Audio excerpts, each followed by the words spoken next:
A dog with a flawless service record has started failing every command in the book, and the only man who might know why has not set foot on the property in years. You hear he's not eating on schedule again, said the younger of the two, a wiry kid named Devon, who mucked kennels 3 mornings a week and thought that qualified him for opinions. He was talking across the yard to a woman named Callie, who had been at Marrow Creek longer and had learned not to have opinions out loud. Kennel 4, Preston's about done with him. Preston's been done with him since March, Callie said, not looking up from the hose she was coiling. Simone let some old guy through the gate a minute ago, didn't even check him against the visitor log, just walked him back like she knew him. She probably does. He looked like he wandered off a farm auction, coat buttoned to his chin in this heat. Devon squinted toward the kennel building, where a shape in canvas the color of creek water was crossing the gravel with the unhurried economy of a man, pacing himself for a distance he'd already measured. Preston's gonna eat him alive.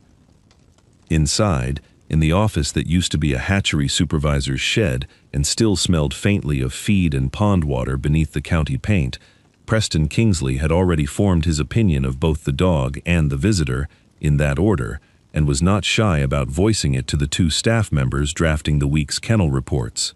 He had his run sheet clipped to a lanyard around his neck, the scores printed in a font small enough to require him to tip his head back to read them, which he did now, aloud, the way another man might read out a football score to an empty room.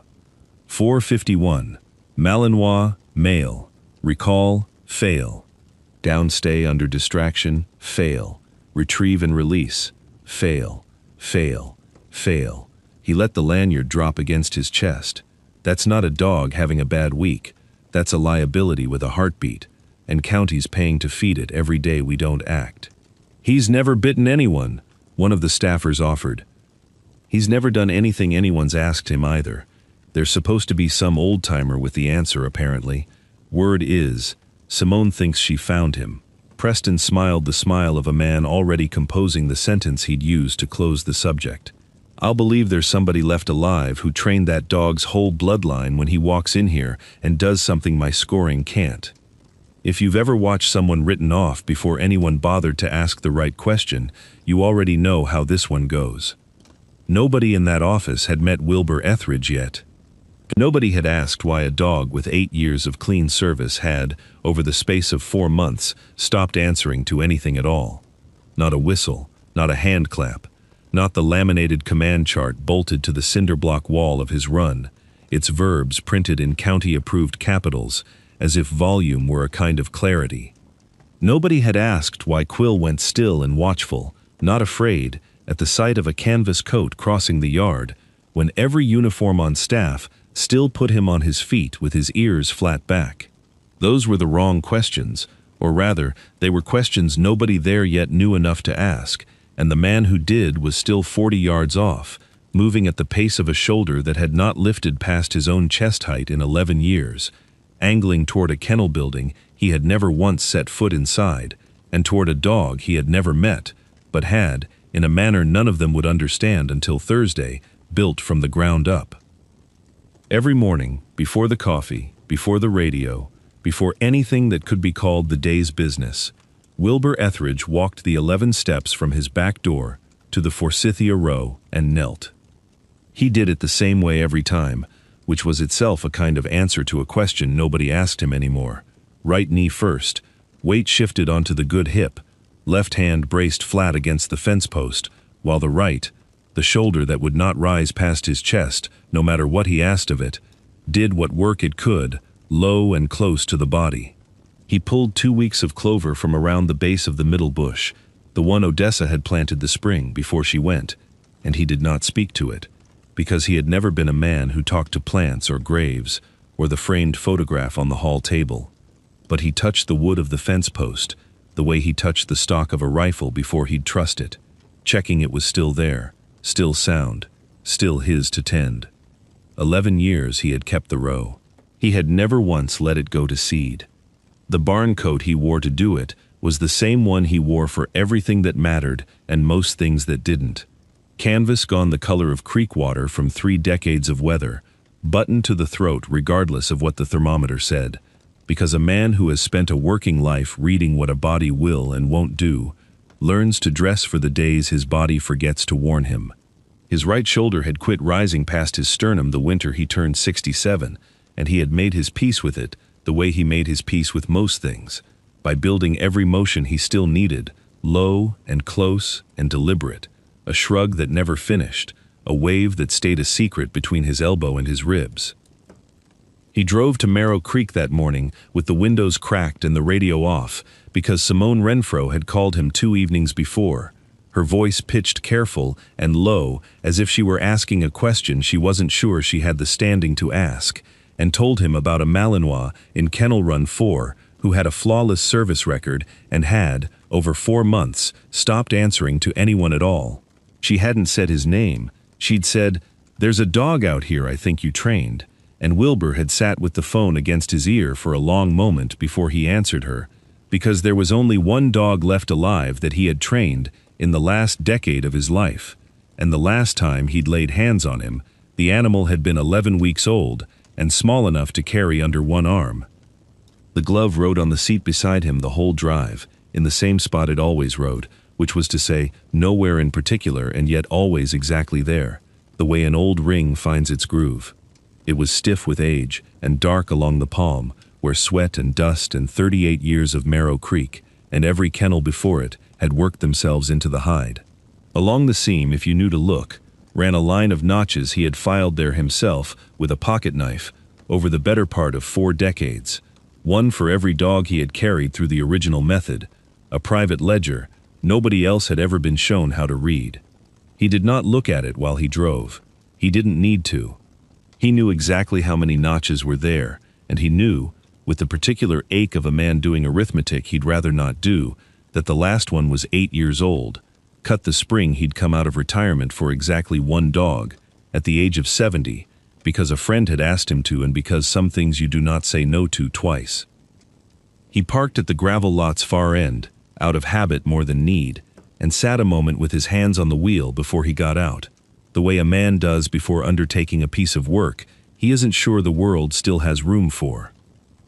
The gate at Marrow Creek was a chain link affair with a call box that hadn't worked in a year, and the young man stationed near it, not quite security, not quite staff, a title somewhere between the two that the county had never bothered to define, looked at Wilbur the way you look at a stray that's wandered onto the wrong property. "Help you find something? Visitor lots back the way you came." "I'm here about the dog in Run 4, Wilbur said. 3 sentences at most was as much as he tended to spend on anyone who hadn't earned more, and this one didn't get all 3. "Simone Renfro's expecting me." The young man's eyes went to the barn coat, to the hands, to whatever conclusion young men in half uniforms reach about an old man arriving on foot from the far end of a gravel lot, and he made a call on a radio clipped to his belt that Wilbur didn't bother listening to, because he already knew, in the general shape if not the specifics, what it would produce. What it produced was Preston Kingsley, coming out of the converted hatchery shed at a clip that suggested he had been waiting for a reason to leave his desk, lanyard swinging, the run sheet clipped to it catching the morning light in a way that made the printed scores look, for a moment, like a verdict already handed down. "Sir, this is a restricted operations area," Preston said, before he'd fully closed the distance, pitching his voice for an audience that hadn't gathered yet but would. "I don't know how you got past the front, but I've got a Malinois back there with a bite risk flag on his file, and I can't have unauthorized personnel." "He's not a bite risk," Wilbur said. Preston blinked, recalibrated, and smiled the smile of a man who has decided to be patient with a stranger's confusion rather than argue with it. "Respectfully, I've got 4 months of failed command trials that say otherwise. Recall, fail. Retrieve, fail. I could read you the whole sheet." He held it up, half invitation, half warning. "You a relative of someone who used to work here? Sometimes we get folks who remember the place from the old hatchery days." "Something like that." "Well, I appreciate you coming out, but this isn't really a visiting hours kind of operation, and I'd hate for anybody to get bit on my watch trying to say hello to a dog that's already scheduled for." "Preston." Simone Renfro had come around the corner of the kennel building fast enough that a strand of hair had come loose from her braid, and she said his name in a voice that wasn't quite an argument yet, but was building toward the shape of one. "He's with me. I asked him to come." "You asked a stranger onto county property to interact with a flagged animal." "I asked a trainer to come look at a dog whose whole training lineage nobody here can read anymore." She said it fast, the way you say something you've been holding back for weeks and finally found the nerve to let go of, and then, quieter, aware of the two staffers who had drifted close enough to listen without appearing to. "Just let him watch. That's all I'm asking. He doesn't even have to go near the run." Preston looked at Wilbur for a long moment, at the coat buttoned wrong for the weather, at the shoulder that hung a half-inch lower than its twin, and made the calculation men like him always make about men like Wilbur, which is that there is no cost to indulging a harmless old man for the length of one training session, and quite possibly some benefit in it, if it settled the matter and let everyone move on with their day. "Fine," Preston said, already turning back toward the shed. "He can watch from the fence, but if that dog so much as flinches wrong, I want him gone, and I want it on record that this was your call, not mine." Simone didn't answer that. She just walked Wilbur toward the kennel run, past Devin and Callie, who had stopped pretending not to watch, and said nothing more until they'd reached the chain link, at which point she said, low enough that only he could hear it, "Thank you for coming." And Wilbur said nothing back at all, because there wasn't yet anything worth saying, and because the dog in run 4 had just lifted his head and gone very quiet, and was looking at the coat the way a man looks at a word in a language he'd stopped believing anyone still spoke. He watched for the better part of an hour without saying much of anything, which was, for Wilbur Etheridge, its own kind of full attention. Preston ran the session the way he ran all of them, brisk and narrated, calling commands off his printed sheet for the county officials who'd come out from the courthouse to observe ahead of Thursday's hearing. 2 men in polo shirts with lanyards of their own, nodding along like men grading an exam they hadn't studied for. Kennel 4, sit, nothing. Kennel 4, down, nothing. Quill stood in the middle of the run, with his weight balanced evenly on all 4 legs, ears up, eyes tracking Preston's hand rather than his mouth, and did not sit, did not down, did not so much as shift his weight toward the sound of his own designation. "See what I mean?" Preston said to the officials, not unkindly, the way a man states an already proven fact, textbook non-compliance. But Wilbur, leaning his forearms against the top rail, with the shoulder that wouldn't rise, held slightly forward to keep the weight off it, saw something else. He saw that Quill's non-response wasn't scattered or panicked, it was precise. The dog held still on the exact count of 3 after each command, every time, as if waiting through a pause that used to mean something.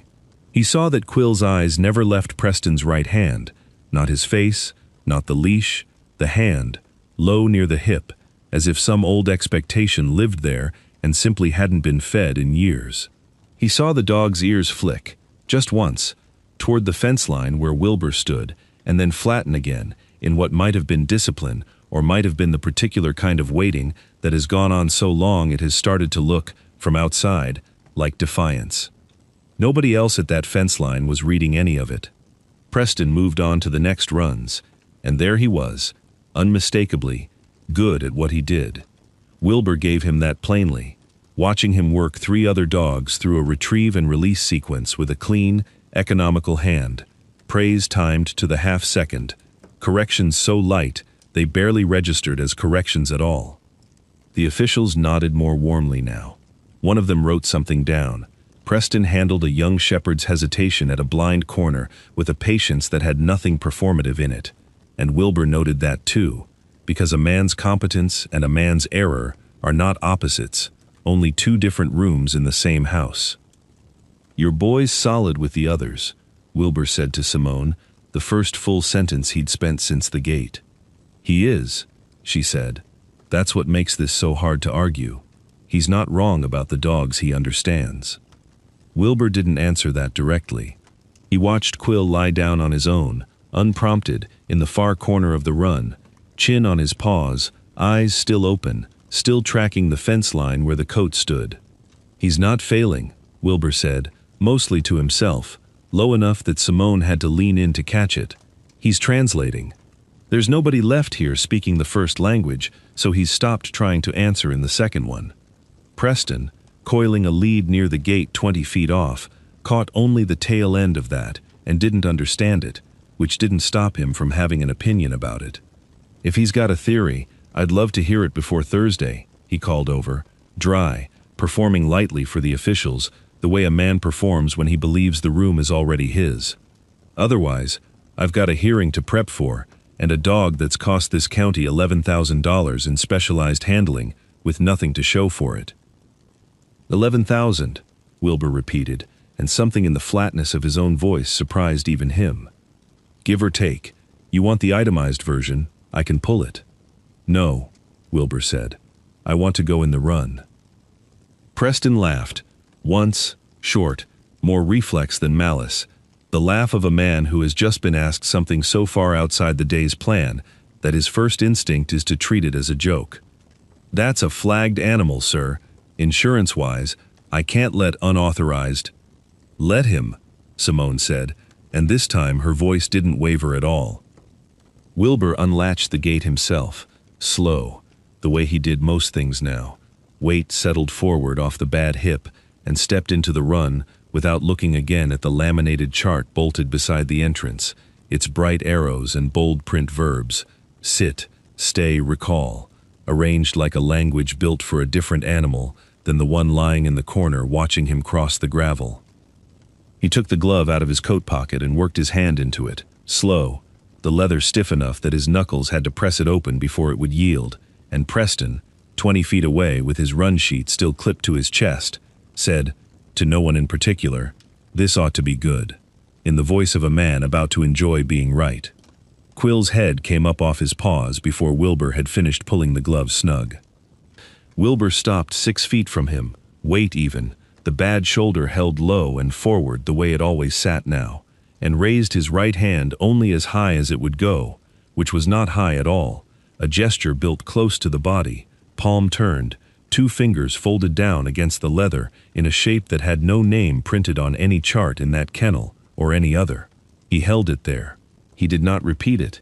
He did not speak. Quill came up off the ground in one motion and sat, dead center, spine straight, eyes locked on the glove the way a man locks eyes on a face he thought he'd never see again.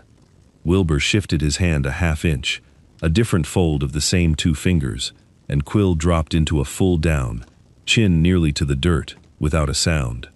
A third shift, barely a shift at all, more a rotation of the wrist than a gesture, and the dog rose, turned a full circle, and returned to a sit at Wilbur's left knee, pressed against his leg, trembling now, not with fear, but with something that looked, to anyone who'd ever raised a working animal, exactly like relief. Nobody at the fence line said anything for a long moment. One of the county officials had stopped writing entirely, his pen resting against the pad. Preston Kingsley stood with his hand, still half raised toward his lanyard, as if he'd been about to consult his run sheet and had simply forgotten why. Heel, Wilbur said, the one word he'd spoken the whole time, quiet, almost incidental, and Quill rose and fell into step at his knee as they crossed the run together, the dog's shoulder brushing his leg with every stride, and it was only then, watching the 2 of them cross that stretch of dirt like they'd rehearsed it 1,000 times instead of once, 8 years ago, for 11 weeks, that the room understood something had just happened that no laminated chart in the county could account for. The board clerk, a narrow, careful woman named Dara Ovington, who had driven out from the courthouse with the 2 officials and had said almost nothing all morning, was the one who put the sentence to it, and she did not say it unkindly, which somehow made it worse. "That's a remarkable thing to watch," she said, closing the folder she'd been holding open on her forearm, "but I want to be clear with everyone here. What we just saw isn't a certified protocol. It's not in any training manual this county has adopted. For the purposes of Thursday's hearing, I can't enter it as evidence that the animal is safe to retain. I'm sorry. It has to be repeatable, and it has to be documented in the system we actually use." "It worked," Simone said, sharper than she meant to, stepping half a pace forward. "You watched it work." "I did," Dara said, "and I'll note that I watched it." But noting isn't certifying, and the board votes on what's certified. Preston had recovered his voice by then, though it came out thinner than it had gone in, and he said, mostly to fill the silence, rather than to argue any particular point. "For what it's worth, I don't have a category for that in the scoring system. I'm not saying it isn't real, I'm saying I don't know what I just watched." Which was, for a man who had spent the morning reading a dog's failures aloud like a courtroom docket, as close to an admission as the moment allowed. Simone, furious in the specific, contained way of someone who has just watched a miracle get filed under inadmissible, went looking that same afternoon for anything that might carry more weight on paper than a hand signal, and she went looking loudly. She pulled purchasing records from the county's shared drive, vendor agreements, kennel supply contracts, anything with Marrow Creek's name on it, and cross-referenced them against Quill's file with a directness that drew Preston's attention within the hour, not because she'd found anything yet, but because a junior handler requesting 2 years of procurement documents the same week as a decommissioning hearing looks, to anyone watching from above, exactly like a threat rather than a rescue. "You want to tell me why you're digging through purchasing?" Preston asked her outside the shed, and for the first time all day, there was no performance in it at all, just a flat, tired wariness. "I want to know why the county's about to spend real money replacing a dog that just did everything asked of him," she said. "That's not a question purchasing answers." "Then why does it make you nervous that I'm asking it?" He didn't have an answer for that, which she noted and filed away, and said nothing more about until she'd had a chance to look further. But the damage of asking too loudly, too soon, had already been done. A supervisor 2 levels up from Preston had gotten word by the end of the day that a junior handler was pulling procurement files without authorization, and the quiet, informal goodwill that might have bought Quill an extra day's grace evaporated into a formal note in someone's inbox instead. That evening, with the hearing 4 days off shrinking to 3, Wilbur asked the one question that mattered most and got the one answer that mattered least. "Nolan Ainsworth," he said to Simone, standing by his truck in the gravel lot with the glove back in his coat pocket. "He trained under the old system, same as I taught it. He's a commissioner now. He could put a name to what you saw today, one that'd carry more weight than mine. He's out of the county until Thursday morning," Simone said. "Conference in the Capitol. I already called his office twice." Wilbur looked back toward the kennel building, where the light in Run 4 had gone out for the night, and said nothing for a moment, weighing the arithmetic of it the way he weighed most things now, slow and without complaint. "Thursday morning," he said finally, "is when the hearing starts." "I know." "Then that's the clock we've got."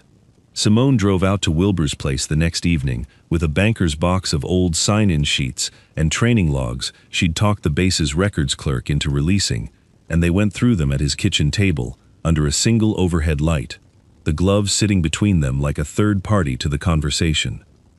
It was well past 9 when she found it, a certification memo from 11 years back, the year after Wilbur's retirement had gone from official to permanent, stating that Marrow Creek's command protocol had been standardized to the current verbal and whistle system used county-wide, with no mention anywhere in the memo of the original hand signal lineage, no note that it had ever existed, let alone that it needed recertifying against the new standard.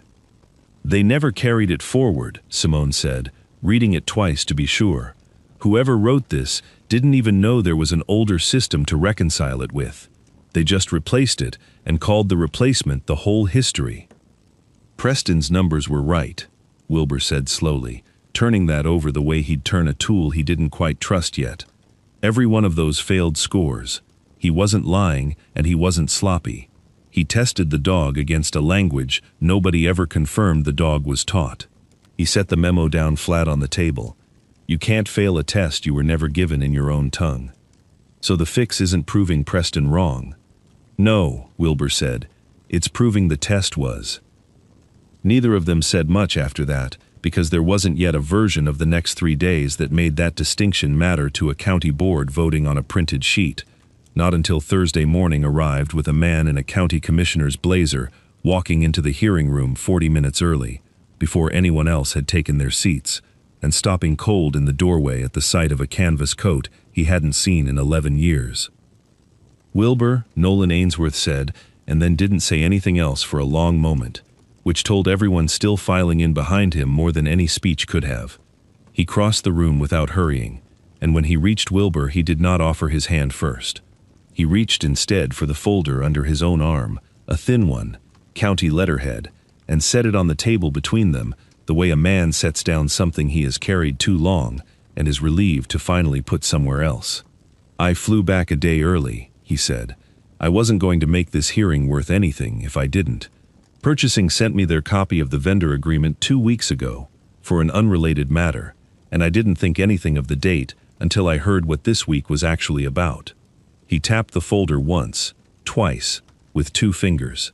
"That contract is dated 14 months before Quill's file shows his first failed command trial. The decision to replace him was made before there was ever a reason on paper to make it." The room, filling now with staff and officials and Preston Kingsley himself, went quiet in the particular way a room goes quiet when a fact lands that nobody can argue with and everyone can suddenly see the shape of. 14 months, Simone repeated, half to herself. "Somebody needed a justification for a decision already signed," Nolan said, "and the easiest place to manufacture one was a scoring sheet nobody thought to check against the system it was actually measuring." Preston Kingsley, standing near the back with his lanyard still around his neck, said nothing at all, and the silence he offered was its own kind of answer, the sound of a man doing arithmetic on his own good faith and not liking the total. The hearing room at the county building had been a Grange Hall once, long before it belonged to anyone with a lanyard, and it still had the high windows and the scuffed floor of a place built for gatherings that mattered to people who worked outdoors for a living. By 9 that Thursday morning it was full. Staff from Marrow Creek, 2 rows of county residents who'd read about the vote in the paper, Devin and Callie standing at the back because there hadn't been chairs enough, and Nolan Ainsworth seated at the commissioner's table with the folder still in front of him, unopened now, because it had already done its work. Wilbur was asked to speak, and he did, and it was the only time in 4 days that he spent more than 3 sentences on anything. "I enlisted at 19, he said, standing with his weight settled evenly, the shoulder low and forward, the way it always sat now. "And I spent 22 years training dogs to find people who couldn't be found any other way. When I came home for good, I kept doing it, here, at this creek, because the work didn't stop needing doing just because the uniform came off. I built a signal system, because words fail in wind and smoke and water faster than a dog's eyes do, and I taught it to every animal that came through my hands for 30 years. He paused, not for effect but because the next part cost him something to say plainly. 8 years ago, a friend asked me to come out of retirement one more time, for one dog, because the bloodline was running out and somebody needed to carry it forward. I was 70 years old. I told myself it'd be the last one. I built that dog on the same method I built all the others, and then I went home and I let 8 years go by without once checking whether anybody here still remembered the language I'd left him with." He looked, for the first time, directly at Quill, seated calm at Simone's side near the front. "My wife planted a row of forsythia the spring before she passed, 11 years back, and I have tended it every morning since without missing one, because some things you don't get to stop doing just because the person who asked you isn't there to see it anymore. I built that glove the same way. It doesn't stop being mine to keep just because I stopped showing up to use it. That dog didn't go dangerous, he went unanswered. Those aren't the same animal." The room did not applaud, because it was not that kind of room, but the quiet that followed had a different weight to it than the quiet Preston's run sheet had produced 4 days earlier. Preston Kingsley stood near the front rail, with the lanyard still around his neck, and when he spoke, his voice had none of the courtroom docket cadence it had carried all week. It came out smaller, plainer, a man setting a tool down because he'd finally understood what it wasn't built to measure. "I want to say something," he said, and Dara Ovington nodded him forward. "My scoring wasn't false. Every fail on that sheet is a real fail, against the system I was handed to test against. I didn't know there was another one underneath it. Nobody told me, and I never thought to ask, because the paperwork said the system I had was the only one that had ever existed here." He looked at Wilbur, and for once there was nothing performative in it. No audience being played to. "I'd like to understand how the signals actually work. Not for the hearing, for the next dog and the one after that, so I don't do this again to something that isn't broken." Wilbur studied him a moment, the way he studied most things before deciding they were worth his time, and found, somewhat to his own surprise, that he believed him. "It's built low," Wilbur said, "close to the body, because a handler's hands don't always stay steady, and a dog needs to trust the shape more than the speed. Every signal answers a question the dog's already asking before you ask it of him. That's the whole of it. It isn't complicated. It just takes longer to teach than a whistle does, because you're not training obedience, you're building a conversation." Nolan Ainsworth cleared his throat then, and the board turned its attention to him, and to the folder, and to the 14 months that stood between a signature and a diagnosis nobody had needed until the diagnosis was required to justify the signature. The board's vote, when it came, took less time than the argument that preceded it.